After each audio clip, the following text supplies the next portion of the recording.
card, two cards actually fell out for you straight away, Capricorn. This is your July 2026 tarot reading. Oof. Oh my God. Okay. We have deep quiet, which I'm not going to lie, I read that as deep quilt. You want to read it as deep quilt, it could be you're having a duvet day. I'm all for it. Meditation and stillness. I like this. I like the feel of it for you. But it comes along with skywriting and the fates.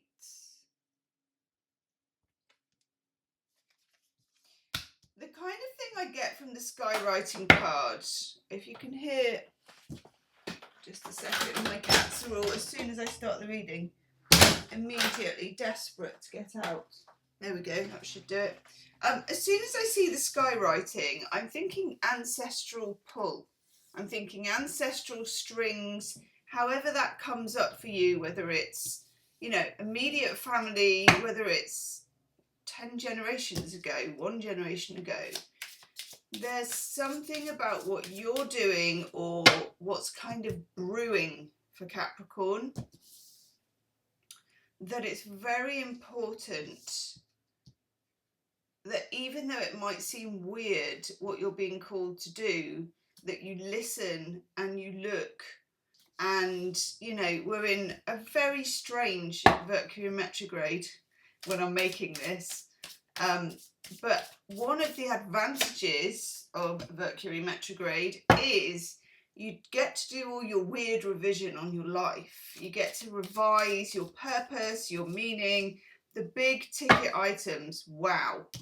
And you are definitely, Capricorn, you're at the kind of, if you imagine a cycle, but you imagine it was like a roller coaster, you're at that, excuse me, you're at the bit at the top where there is that weird pause before the things, you know, believe me, I don't really go on roller coasters because I'm a complete namby-pamby Pisces.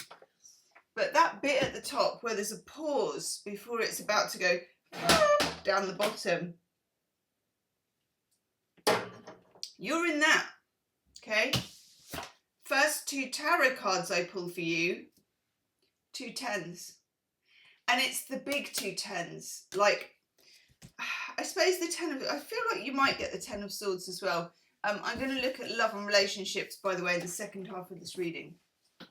I feel like when you get the 10 of wands and the 10 of pentacles, this is very Capricorn. I mean, I know it looks a little bit kind of like complete bunch of clip art cut out weirdos. But when you put that to one side and just think whatever your clan is, whatever you're building towards, you know, whatever your sense of security is, think 10 of pentacles. And then think about what is overwhelming. So I wouldn't be surprised, Capricorn, if you are feeling a bit defeated, a bit physically overwhelmed, a bit mentally drained, a little bit, as someone called it the other day, at max capacity. You're at max capacity. It's like, oof, there isn't one more bit that can expand at the moment. And that's when I think you come out of the 3D, which Capricorns are incredibly good at. I mean, Capricorns and 3D go hand in hand really well. And you go into that, you go internal, you go into that deep, deep quilt of quietness. And also, it's not just a quilt of quietness. And remember, we're always talking about goats. Okay, when we're talking about Capricorn. And last reading I did for you, you were a mountain goat. You were climbing. This reading, you're the sea goat. Okay? Let me know in the comments if you're early, middle or late Capricorn. And let me know in the comments, educate me, right, about Capricorn. What is the sign that you get that you are overwhelmed, that you're at max capacity, okay? Because we all have these personal signs. What's the sign that makes you think, because it takes a lot for a Capricorn to take to the old duvet of quiet. What are the signs that make you feel that way? And are you early, middle or late, Capricorn? Okay. What's at the heart of the matter? Oh my God, this is gorgeous. Gorgeous. Right. Temperance and the Star. Both of these are kind of divine feminine. Both of these are destiny archetypes. And when you get Temperance, it's like you're going to be a mixture of incredibly receptive and really, really tired. Sometimes those two things, I don't know if you've ever noticed, when, you know, when you're really, really tired, but you feel like you're a bit closer to the veil, you know, that you can get your signs more, that you do like weird little daydreams, that you, even when you get to that slightly delirious point of tired, you're kind of open to things. I'm not advocating that you do that, you know, I'm just saying that you're closer to the veil than you think with this. Then we get the Star. And notice as well, normally, yeah, she's doing it, pouring water. Water, and whatever water sign you've got in your chart, or if you're dealing with a water sign, let me know. Have any of you got Moon, Rising, Venus in a water sign? Because I'm really feeling that combination. And I'm liking the feel of that combination. And I'm thinking sea goat, and I'm thinking, you know, this would be a really good time for you to be learning tarot, to be pursuing some kind of esoteric goal, learning about weird shit, you know, that kind of stuff. There's nothing too weird that you could learn about at the moment. I know, full permission to go completely off-road and weird. For some of you, it has a bearing, I like this, on what you may end up doing for a living or a future job. God, this is a lot. Okay. Yeah. We've got the Eight of Swords, and the universe is highlighting for you. This is why it's difficult. July is a completely pivotal month for all signs. I'm just going to say that, okay? It's huge. This Mercury retrograde is like the drawing back of a wave. Then we go into August. There are loads of other planets going into retrograde, and we've also got the 2 eclipses in August. The second half of the year is when you're going down that roller coaster and you're onto a new curve, okay? Eight of Swords, the universe is challenging you and looking to just bust those beliefs or limited beliefs that you have that have been imposed on you by ancestors, that have been imposed on you by institutions, schools, whatever, just society, maybe social media. And it wants you to think outside the box, to break outside the lines, to be utterly your sea goat self, which may be something that makes you feel slightly uncomfortable. Then we get some very productive cards. The Three of Pentacles, the Knight of Pentacles. You will put this to good use. It will not be obvious that there's a timeline for that. For example, I have a Moon in Capricorn and a Mars in Capricorn. And I did a degree in philosophy, theology and classics, right? And if you think about it at the time, could I see how that was going to be useful in my life?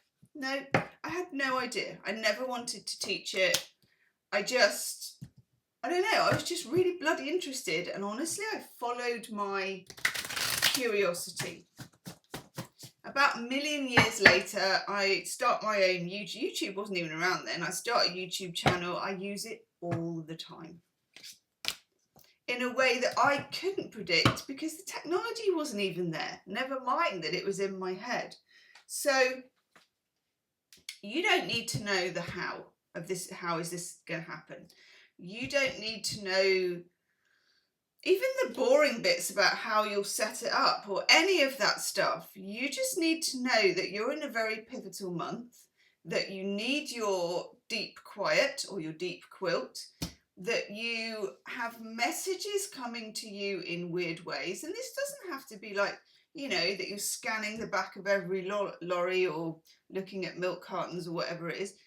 just be open to it, because sometimes it's just finding a book in a charity shop. Sometimes it's just someone you meet. Sometimes it's a video that drops on YouTube. It can be anything. Okay.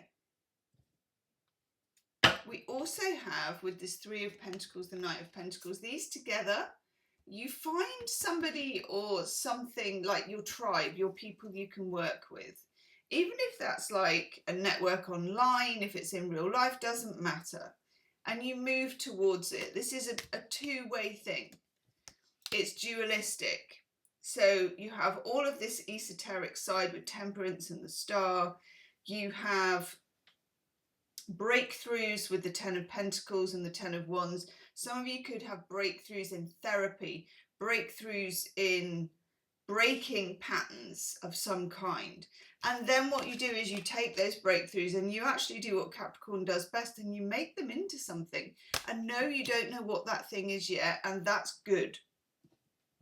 Okay, you don't need to know. I know you're a Capricorn and you really bloody want to know, but you don't need to know. In fact, knowing will restrict it, and we're looking into an era, at least in the second half of July, of no restriction and just following your nose, following your sea goat. Do sea goats have noses? Leave a comment. And also, if this is really tooting your horn, do hype the video. It really helps it to get to other Capricorns. Hype is in the comment section. You swipe to the left and you will see. You can hype the video. Okay, love. How does this pertain to your love and relationships? Well, if I were to tell you that for love so far I have drawn 3 major arcana and the Ace of Cups. Cheers. This is a lot. Tower. Tower comes in a couple of different ways, maybe even more. It comes in the way of taking it down brick by brick, but it also comes in the way of that, where it's just a sudden shock, and it's once the tower has blown and once the lid has blown, basically. I'm just going to write that down. And believe me, your lid is going to blow. Okay? It's a good thing. It may not just be in love and relationships. I think it's in the whole shebang. Because when you reach 2 10s, you're at max capacity. That's it. There's only one way to go. And actually, at that point, you should welcome the tower. So, in your love and relationships, if there are stagnant situations, I don't think they'll survive into the second half of July. Not if they're empty, not if they are counterproductive, not if they hold you back. The holding you back shop is shut this month and it doesn't open again. Then you get this rather glorious Fool card. I love this. But the Fool, although the Fool is, it's a lovely card, it's the first card of the major arcana, it's almost like a sort of brand new start. You're going into a different curve of the roller coaster, and it's like exciting because you don't know yet, and woohoo and all that. And there's definitely things that are going to happen from left field that you can't, and I can't predict. It's just, that we can predict the unpredictable, okay? But you also have to be open and willing, and some of it may be stuff you don't like, that you're not comfortable with. It may be people leaving your life that weren't supposed to be in it, or maybe they were for as long as they were, but now they're not.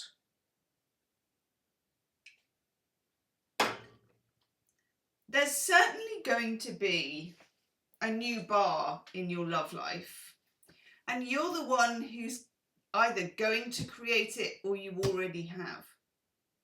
So that's the best kind of bar, because it's authentic and it's real.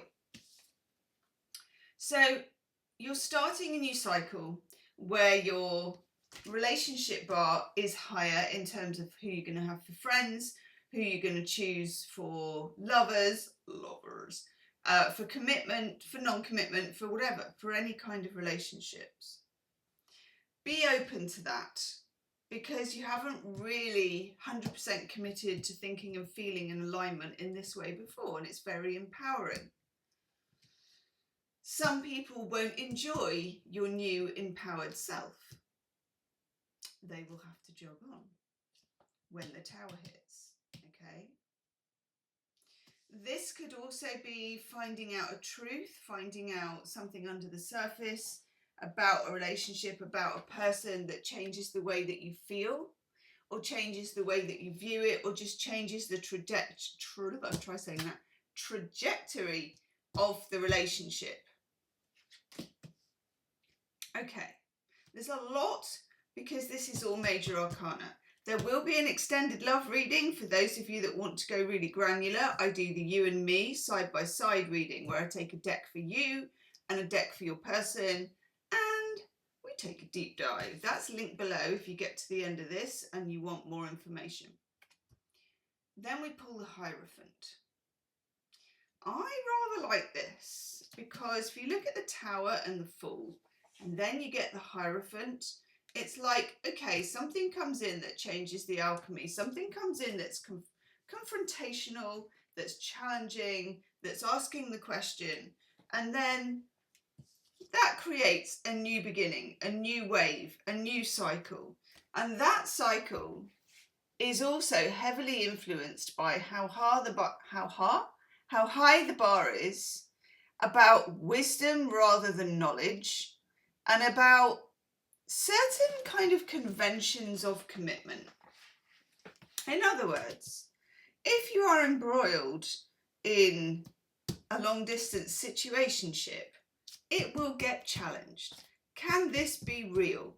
Can we bring this down to earth? It's like a helium balloon on my phone. Can we bring it down to earth and make it happen?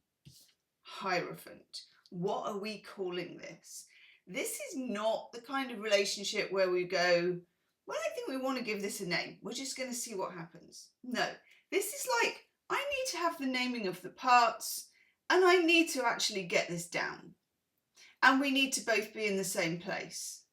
And it needs to be somehow, it doesn't have to be 2.4 kids and the dog and the white picket fence, but it has to follow, or it has to abide with, some relationship model that I can feel comfortable with, confident with, secure. And then we throw in a luminous drink.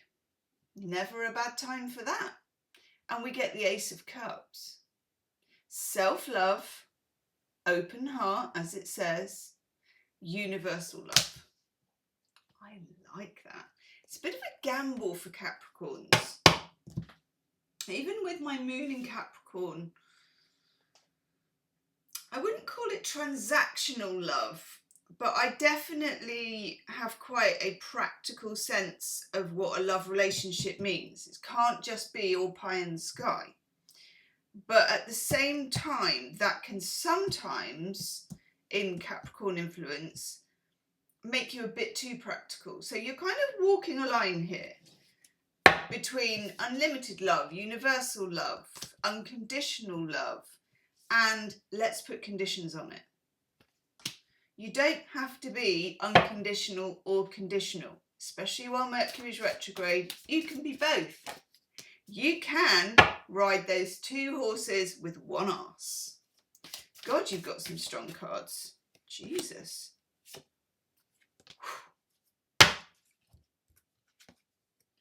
Right.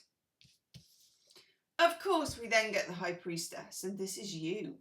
This is you in your sea goat era. If you ever wanted to learn tarot, now's your chance. If you ever wanted to develop your tarot skills, now's your chance.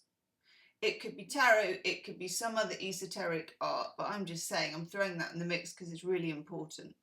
But this is also coming into your love and relationships. I mean, for the love of God, we've got the Tower, the Fool, the Hierophant, the High Priestess. masculine and feminine forces, universal and unconditional love. And then for good measure, and every sign has had this, we throw in the Hanged Man. When nothing's happening, everything's happening. It's Mercury retrograde. There will be periods of time where it's just blank, and that's okay. And then towards the end of July, it revs up. Literally. Knight of Wands. Passion, offers, talk, stuff happening. I would say towards the end, like the last week of July, is probably the time when you need to have your deep quiet, your deep quilt, the most, and also paying attention to those messages from the fates in the sky writing. Because for some of you, this relationship can be quite heady, especially if there's a lot of chemistry. And especially when it starts to accelerate after a period of being still. And then we have the King of Swords. Some of you, you're dealing with, particularly if you're dealing with an air sign, Gemini, Libra, Aquarius, or somebody who is quite, I don't know if the word is repressed, mysterious in some way. But also for some of you, this is you. And the amount of self-control and boundaries you're going to need to both have and to be able to express to others in order to be in the right place with this. I want to take one more card. Yes. And all the time, while exerting this discipline, having good boundaries, reading the runes in the sky, also welcoming the Tower, also unlimited love, unconditional love with the Ace of Cups. It's a lot. Finding a framework with it with the Hierophant. Keep your options open all the time. This is not a month for closing a deal, shutting anything down. It's Mercury retrograde is 1 and Mercury retrograde is 2. Just be curious. Let July rumble on. The last week it starts to hike up. Something happens. Deal with it in August. Okay? I'm going to go and do your you and me side by side. It's like one of my cats reading. That is linked below. So if you want a really in-depth look at you and the other person, that's where you can catch that. And I will see you, my lovely Capricorns, on the other side. Namaste.